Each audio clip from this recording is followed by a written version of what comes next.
வணக்கங்க. வாழ்க வளமுடன், வாழ்க பல்லாண்டு. எல்லாரும் எப்படி இருக்கீங்க? நான் ரொம்ப நல்லா இருக்கேன். இன்னைக்கு நம்ம கிராண்ட்மாஸ் கிச்சனில் நம்ம பார்க்க போகிறது ஒரு அழகான சூப்பரான நல்ல ஃப்ளேவர் உள்ள நிறைய வெஜிடபிள்ஸ் ஃபுல்லாக ரிச்சாக இருக்கிற ஒரு குருமா தாங்க நம்ம பார்க்க போகிறோம். இப்போ இதுக்கு இது அரைக்கிற சாமானங்கள்ங்க. இது ஃபுல்லாக ஃப்ரை பண்ணுற சாமானங்கள். அரைக்கிறதுக்கு என்னென்னு சொல்லிடுறேன். ஒரு அரை மூடி தேங்காய், 2 ஸ்பூன் பொட்டுக்கடலை, 1 ஸ்பூன் தனியா, ஒரு பட்டை, 1 இன்ச்சு பட்டை, ஒரு லவங்கம், ஒரு ஏலக்காய், 3 முந்திரி பருப்பு இந்த பொட்டுக்கடலையோடு சேர்த்து இதையும் பவுடர் பண்ணிக்கலாம். அதுக்கப்புறம் சிகப்பு மிளகாய் ஒரு 4.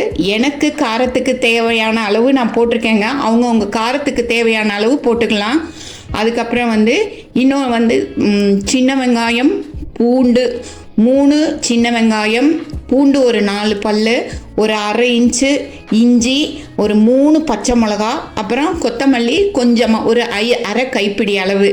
இது எல்லாமே அரைக்கிற சாமானங்க. அதுக்கப்புறம் இதெல்லாம் மிக்சியில் போட்டு நம்ம நைஸாக அரைச்சிக்கலாம். இது நமக்கு இதில் தேவையான காய்கறிகள் கேரட், ஒரு கேரட்டு, பீன்ஸு கொஞ்சம், ஒரு உருளைக்கிழங்கு, தக்காளி 2 தக்காளி, வெங்காயம் ஒரு பெரிய சைஸாக 1 எடுத்திருக்கேங்க. அதுக்கப்புறம் ஆஸ் யூஷுவல் நம்ம ஃப்ளேவருக்கு லெமன் புளிகிறோங்க. வாங்க இதெல்லாம் நம்ம போட்டு எப்படி ஃபஸ்ட்டு நம்ம அரைச்சிடலாம். நம்ம காய்கறி எல்லாம் கட் பண்ணி வச்சுட்டோங்க. ஆனியன்ஸு இது மாதிரி இந்த ஷேப்பில் ஆனியன்ஸ் இது மாதிரி இந்த ஷேப்பில் கட் பண்ணிக்கணுங்க. ஆனியன்ஸு, பீன்ஸு, கேரட்டு, உருளைக்கிழங்கு கட் பண்ணி தண்ணியில் போட்டு வச்சுருக்கோங்க. நம்ம அது காமிச்சோம் இல்லைங்களா, இப்போ கொத்தமல்லி, சின்ன வெங்காயம், பூண்டு, இஞ்சி, பச்சை மிளகா, இது எல்லாத்தையும் இது மாதிரி தண்ணி ஊற்றாமல் இது மாதிரி ஒரு பேஸ்ட்டு, செமி பேஸ்டாட்டம் அரைச்சி வச்சுருக்கோங்க. இப்போ வாணலி வச்சிடலாங்க. இப்போ வாணலியில் 2 ஸ்பூன் எண்ணெய் ஊற்றிக்கலாங்க.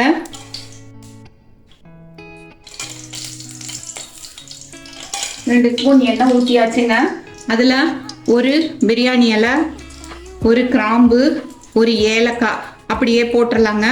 போட்டுட்டு இப்போ கட் பண்ணி வச்சிருக்கிற ஆனியன்ஸை அதில் போடலாங்க. கட் பண்ணி வச்சிருக்கிற ஆனியன்ஸை அதில் போடலாம்.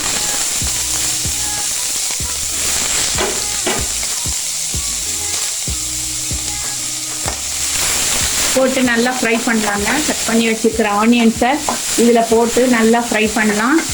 இது கொஞ்சம் லைட்டாக ஃப்ரை ஆகிட்டு இருக்கிறப்ப இந்த க்ரீன் கலராக ஒரு செமி பேஸ்ட் வச்சுருக்கோம் இல்லைங்களா, அதையும் இதில் போட்டுடலாம்.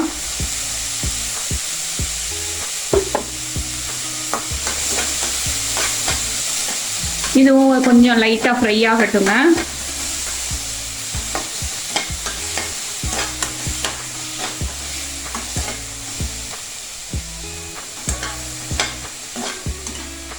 வெங்காயம் வதங்கறதுக்காக கொஞ்சமாக உப்பு போடலாங்க. லைட்டாக உப்பு போட்டுக்கலாம். கட் பண்ணி வச்சிருக்கிற பீன்ஸை போட்டுடலாங்க. கட் பண்ணி வச்சிருக்க பீன்ஸு, கேரட்டு,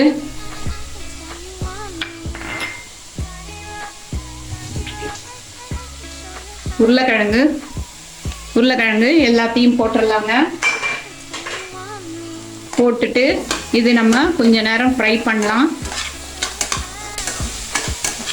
இதில் ஒரு 1/2 டம்ளர் தண்ணியை ஊற்றி இந்த காய்கறி எல்லாம் வேகிறதுக்காக அப்படியே மூடி வச்சிடலாங்க. இப்போ தக்காளி நல்லா பச்சை வாசனை போகிற வரைக்கும் நல்லா ஃப்ரை பண்ணியாச்சுங்க. இப்போ நம்ம மிக்சியில் அரைச்சி வச்சுருக்கோம் இல்லைங்களா, அந்த பேஸ்ட்டு, இன்னொரு பேஸ்ட்டு, தேங்காய், தனியா, பொட்டுக்கடலை, பட்டை, கிராம்பு, ஏலக்காய், அப்புறம் முந்திரி பருப்பு, இது எல்லாத்தையும் நான் ஃபைன் பேஸ்ட்டாக அரைச்சி வச்சுருக்கோம். அதையும் நம்ம இப்போ இதில் ஊற்றிடலாங்க. ஊற்றிட்டு அதை நல்லா கொஞ்சம் ஒரு 2 மினிட்ஸுக்கு நல்லா ஃப்ரை பண்ணணுங்க. நல்லா 2 மினிட்ஸுக்கு இப்படி ஃப்ரை பண்ணலாம்.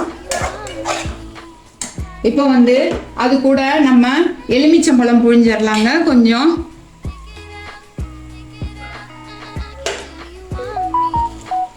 டேஸ்ட்டுக்கு தேவையான அளவு உப்பு போட்டுக்கலாங்க.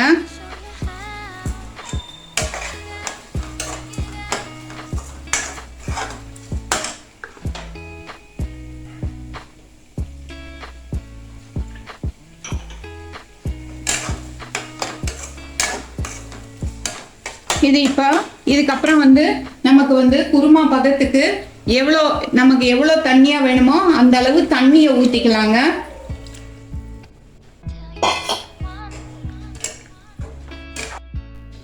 நம்மளோட குருமா நல்லா கொதிச்சு வந்துருச்சுங்க. கொத்தமல்லியை போட்டு சர்விங் பவுலுக்கு மாற்றிடலாங்க. வாங்க எல்லாரும் சாப்பிடலாம். நெக்ஸ்ட் வீடியோவில் பார்க்கலாங்க. வாழ்க வளமுடன், வாழ்க பல்லாண்டு.